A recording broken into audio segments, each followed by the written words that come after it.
I caught my wife getting cream-pied. I had suspected my wife was cheating for a while, suspicious but unsure. I asked her directly if she was cheating and she said no.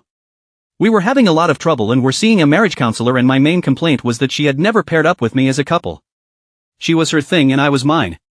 We argued over the tiniest stuff. She would pick a fight about everything, and in all that time I told the counselor it's like breathing for her. She takes sides against me even when she knows I'm right. I'll make a schedule for the kids and she will tear it down and rebuild it largely the same, but now she can claim it's her idea and her handwriting. She claimed to never take sides against me. I gave more examples of this behavior until the counselor had heard enough. A friend is an investigator with an insurance firm and he goes about finding frauds and rooting out their dastardly plans. Makes pretty good money at it. I asked him how he would go about it. He said not to ask yes or no questions until you get a hit on the open-ended ones, but always ask open-ended questions. Watch their behavior. Do they fidget or watch the door? Do strange things they don't normally do in a conversation? Like they are uncomfortable and you asked a yes or no question, you let her off easy. He gave me a couple of examples. A week later I had to stay late at work and wrap up some contracts, and when I got home was treated to the usual barrage of who else was there? Who was the last one to leave before you? These were open-ended questions. No wonder I felt so defenseless. So I asked her where she had been and hit her with my first question. When was the last time you were intimate with a man besides me? She stared at me. Silence. I mean, cut it with a knife. Silence. She finally said.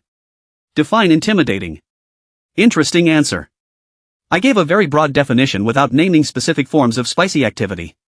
She said. Does it include giving gawk? I said let me modify my original question. When was the last time you gave gawk to a man besides me? Her face contorted like her cranium was about to explode.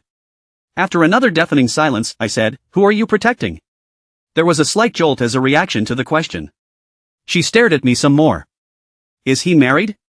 She jolted again, like stepping on a tack obvious, but she kept control. I said you would give me straightforward answers right away. No hesitation, more staring. I said, are you afraid of incriminating yourself, or are you protecting his family?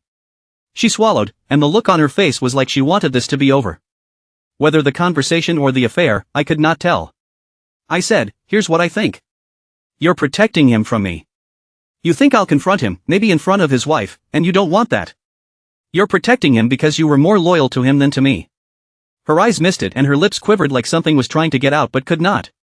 I said you're taking a side against me. She slowly shook her head and brought both hands to her mouth. Little did I know all this was an act. My investigator friend said a guilty person accused of infidelity might react in bitterness but not real anger. They'll fake the anger, but it will die down after the conversation. An innocent person can't fake the outrage of being falsely accused. It can last for days and sometimes much longer. I said last chance, tell me who it is. No response. But when you think about it, she was screaming the answer at me without saying a word. I told her I won't divorce you for cheating, but this taking sides with him against me, he must be pretty valuable for this kind of loyalty.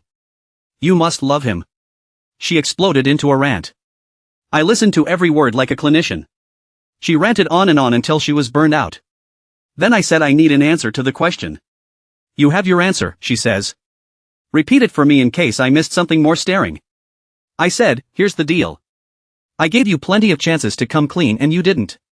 We could never reconcile anything unless you gave up on these other men. Other men was just enough bait to get her talking, and she talked herself into a hole.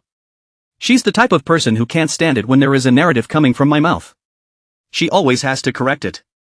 I inadvertently used this against her, so I said I'm divorcing you. She jolted a lot harder this time. I said not because you cheated, but because you took sides with him against me and this conversation was about our marriage. I know where your true loyalties lie. 3 days later I came home and walked into my house only to hear shouting. It was from her new man. He was screaming about her getting in the way of his family and his kids and that she wasn't supposed to let him get hurt.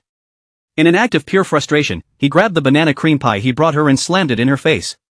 He left in a huff, and while she was still crying, I said, and I'm still divorcing you. Remember, not for cheating, but for taking sides with him and not taking my side.